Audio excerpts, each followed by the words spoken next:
Hi, my name is Cera Laible, and I am going to go over my professional dispositions today. I believe that I am an effective communicator. I do possess a very positive outlook on all things that I do. I have the ability to receive constructive criticism in a positive manner and take that criticism and develop whatever is being criticized.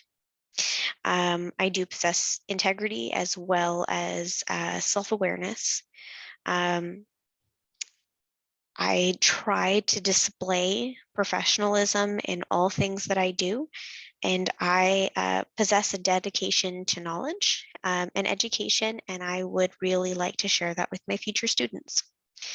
Um, I do think that the boundary between being a student's teacher and a student's friend is a very fine line and something that can be skewed very easily. I would like to take some time to really root myself in the difference between being a student's teacher and a student's friend. Um, I think that a student-teacher relationship, when that boundary is not clearly set, can sometimes become unprofessional very quickly, or it can go in the opposite direction and there can be a lack of a relationship to begin with. And I firmly believe that having a relationship with your students is really going to have a positive impact on their education. Um, as far as attributes that I believe a professional educator should have and how educators should behave, I definitely believe that organization is key. I believe that having a professional demeanor is incredibly important. I think your demeanor towards your students is going to, most importantly, have a very strong first impression and a lasting impression on your students. Um, I also think that you have to be relatable as an educator while maintaining that professionalism, setting clear boundaries and expectations for your students in your classroom, always communicating in a very clear manner to all of your students, and of course, always being professional in any communication that you have with your students in any situation, whether it's in the classroom or outside the school. Um,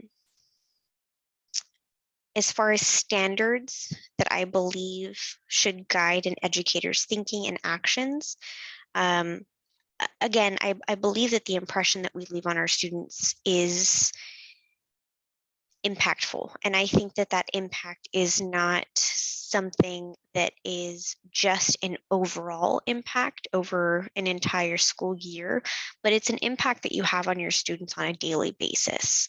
Um, and I think that the dedication to knowledge and a student's education is also incredibly important. So any actions that an educator takes, I think that they need to choose their actions with those two things in mind.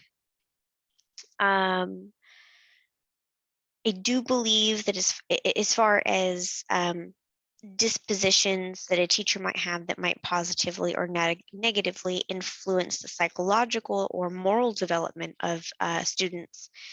Um, I think that clear, set, and firm dispositions that a teacher has um, creates a strong teacher and therefore a strong leader. And I firmly believe that strong leaders create other strong leaders. We developed strong leaders. Um, and I think that leading by example in all things that we do, especially in front of our students, is incredibly important, as well as the interactions that we have with our colleagues. I plan on promoting a healthy moral development with my students by, again, setting clear standards and acting with integrity while maintaining a professional relationship with my students. Um, and upholding the expectations of the profession, including codes of ethics, professional standards, practice, and relevant laws and policies. Again, I think that setting those clear boundaries, having firm dispositions, and rooting yourself in your dispositions will show your students the morals that you have and the morals that you possess. Again, I think that leading by example is um, a very powerful tool. Um, and again, maintaining a healthy and professional relationship with my students and my colleagues. Thank you so much for your time, and I hope you have a wonderful evening.